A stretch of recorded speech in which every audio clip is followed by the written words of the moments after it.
back to another edition of Rimshots with Sean here with my good buddy Shaky White. Shaky, thanks for being here, brother. Hey, thanks for having me. So you and I have hung out a lot. Well, I wouldn't say a lot, but I got to know you. You're doing a New Year's gig with Ryan playing drums of all That's things, right, which was very cool. Yeah. Played for the first time. We went to Dolan's in Fredericton. That was a hoot. That was a great time. Ew, I tell you, that was you and I clicked instantly. It was a lot of fun. Absolutely.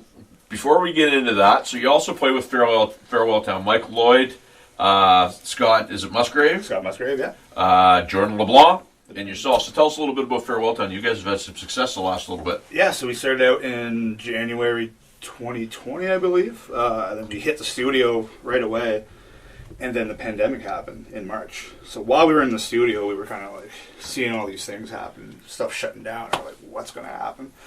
So yeah, we kind of just... we powered through it and got it done. And it took longer than it should have, but we got it done, and it's great to have those 4 guys, or 3 guys, including me. It's fun, and we've been playing, and we released 3 singles, and then we're working on our new album right now. So, and I sent Michael a text maybe 3 or 4 weeks ago because you guys were putting some tracks out. Yep. Tracks sounded great. I asked him where you guys did that first album, so. Share with our listeners that, because Michael told me, but I'm still not 100% clear how it all came together.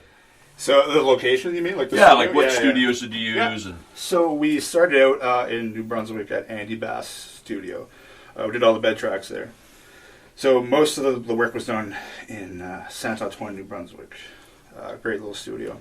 And then pandemic happened. We came back to Nova Scotia. We couldn't go back to New Brunswick at that time, so... Right. We started doing it at Michael's little studio in the apartment.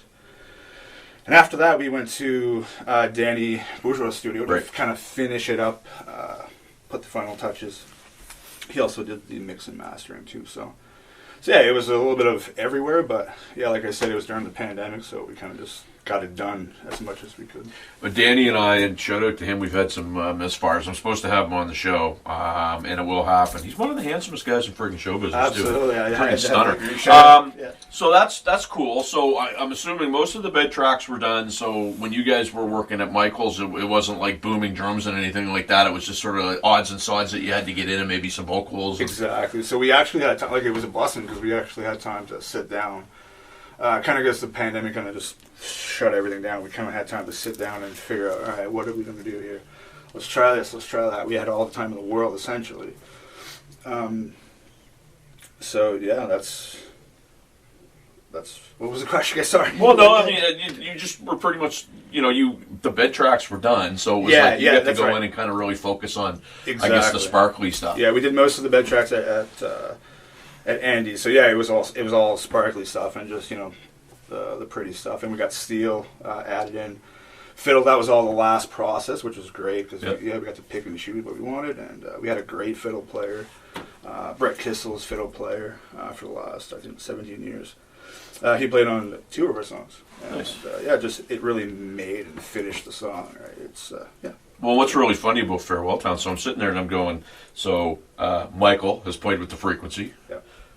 Jordan plays with the Frequency. Yeah. You've now played with the Frequency. If Scott plays with the Frequency, what's up? That's bad news. I'm out of a gig, so I don't need that. But it's kind of funny because we try to explain this to guys all the time. There's a real... the mindset is you don't get to rehearse much. Here's your set list. You may or may not get it. And you have to show up. 1, 2, 3 rock, you got to be on. That's right. What's your level of comfort with that? I've grown accustomed to it. Now, in the band that I have now, my other band, Side Hustle, we rehearse a lot, which I really like too. Mm-hmm. But I've also been grown accustomed to just cross your fingers and see what happens. Absolutely. I've grown accustomed to it, like just basically like a lot. I want to say like 2016 to 2019, a lot of my work came from people from away coming over to the East Coast and not having a band. So basically, you're meeting these people the same day you're going on stage with them. It's you really just learn to. I have it down to a science, basically. Yep. Listen to the songs for a week, play the songs for a week, and then after, because usually you get like 2 weeks, 3 weeks. It's kind of like the average time frame. Sure. So it's basically 1 week of listening, 1 week of playing, and then you're out there doing it. Well, and you would have figured out too when you play with the Frequency, you do all this work, and Kyle rarely ever calls the songs that, that he told you to learn, right? You just gotta work with that too. Yeah. So outside of Farewell Town, you've done a lot of other stuff, predominantly in the country realm, but you've played with a lot of people. So our viewers, tell some of them who they might be, and they're like, well, that's where we know that guy. Yeah, for sure. I've played with Christine Campbell for the last 7 years, I want to say. So yeah, no, that's been great. We've opened for Jan Arden, David Wilcox. We went on tour with Bob Seger. That was great run. So Christine Campbell, Blake Johnston as well. And that's pretty much the rock scene that I played with, blues rock scene. But yeah, everything else has been pretty much country. And that would probably explain some of the lanyards that you had over there. Yeah. And, and that's cool, right? Because that a lot of people don't get to do that. And I've got a few, and they're pretty cool, right? Because you can go back and say, oh yeah, I opened for that, or I did that. So that's pretty cool, right? Pretty funny. A lot of them, like the Cavendish ones, like if you turn them backside, I have like autographs from Alabama. It says like to Shaky, Alabama. All three guys signed it. See, that's cool. Ricky Skaggs, there's a bunch of you get to meet a lot of guys, right? So I did fall spot in Toronto for Ricky Skaggs. Is that right? For a show, just one show. Okay. Dude played everything. Like anything with strings, he came out and he did it. Yeah. And his light man, who was a good friend of mine, was doing lights, and he said, just listen to the cues. We were on the headsets, and it was literally like, I'm telling you, like, I never did fall spot before and learn on the spot, but what a great show. He had a wicked band, and it was and it was in a club like maybe the size of the Ale House. Wicked. Pretty cool. Yeah. So you guys are working on the new album now. So how far in are you? So we're still in the beginning process of, picking songs, still writing songs. We just wrote a song the other day, and then yesterday we finished demoing it. So, yeah, we're basically just looking at all the songs that we have. We have about, 10, 15 songs we're looking at. And hopefully writing another 6 songs, and then really just stepping back and kind of see what we got, and then pick and choose, and then go into the studio. And So what's your process? You guys all write? Does Michael bring stuff, most of the stuff? Like, how does it work? It's actually me and Michael do most of the writing. Okay.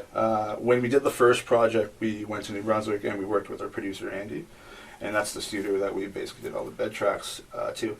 And so me, Michael, Andy, and his buddy and my buddy Matthew LeBlanc, who plays drums for Andy.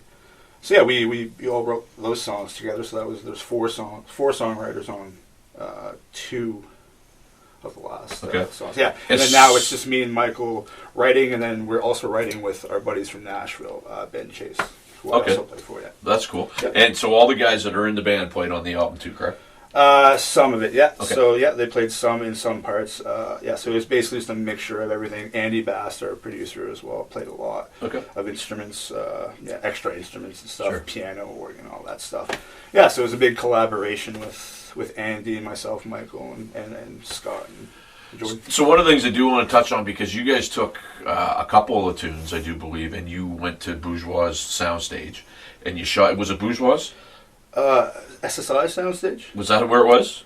The big. They were absolutely killer videos. Yeah, SSI. Yeah. Yeah, talk about that. That was really impressive. Like, that's the first I'd actually heard from that album. Okay. And I think it was the Beautiful Life tune that I heard. Oh, yeah, the intro. And yeah, that was killer, right? Cool. Talk about that a little bit, because that was top grade production. Yeah, it was a great show. SSI is awesome. I mean, they've been doing it for years. They're out of Moncton, so I'm very familiar with them since I'm from Moncton myself. But they do sound for Cavendish, so they do front of house, they do kitchen stage as well. And they're just the most pro, crew, like most pro crew you could ever work with. Like, it was amazing just playing that show. And it was our first time actually like going out and playing these songs as well for people. So we were super nervous. And it turned out great. So was that the whole pandemic-ish type setup? So how many people would have been in the crowd? That was the thing. That was online because there was no shows going on at the time. Very cool. So it was kind of an online show that they put on. Yeah. Because they didn't have any gigs either. Right? Yeah. So the gear was just sitting there in the warehouse. So they set everything up with a nice stage, and that was shot there. Well, I mean, and to that point, which is pretty cool, because I remember talking to Michael, like, we were probably 2 weeks into this, first sort of go. And we were all talking about, no shows, and he was trying to figure out how to do live streaming and have the tip jar. And we all sat there in a Zoom call and we just said, you know what, this is the time where it really sucks, but if you're not kind of plying your craft right now, you're going to come out behind the 8 ball. You guys clearly were doing some work while it was going on. Yeah, absolutely. And it's funny because as soon as I think we're about to do our show release or album release, and the day of we all got shut down again. So then that's when we did our live show release or EP release, and yeah, that was great. We got to play for the fans and actually put the music up there and play it for people. Very cool. Yeah. So we're going to wrap this segment up, but what we want to do when we come back, we did this with Ryan. You were telling me about these basses back when we did the Fredericton run, and we want to go through some gear. Talk maybe a little bit about your gear. So stick around, tune back in for segment 2.